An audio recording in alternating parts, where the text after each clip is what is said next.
So, das hätten wir gepackt und wir brennen für die Sache. Jetzt kommen wir zum gemütlichen Teil. Ja, jetzt kommen wir zu einer wunderbaren Weinprobe mit einer pfälzischen Weinkönigin, der Saskia Troike, und dem Chef der BASF Weinkellerei, Bernhard Wolf.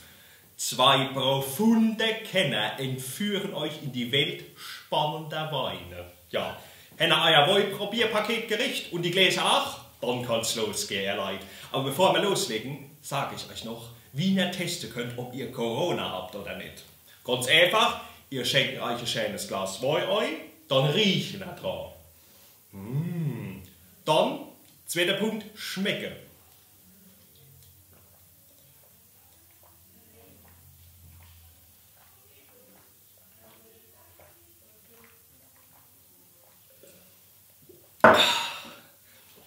Wenn ihr jetzt den Wein gerochen und geschmeckt habt, habt ihr kein Corona, so sieht's aus. Aber es schadet ja nie noch eine Zweitmeinung euch zu holen, gell?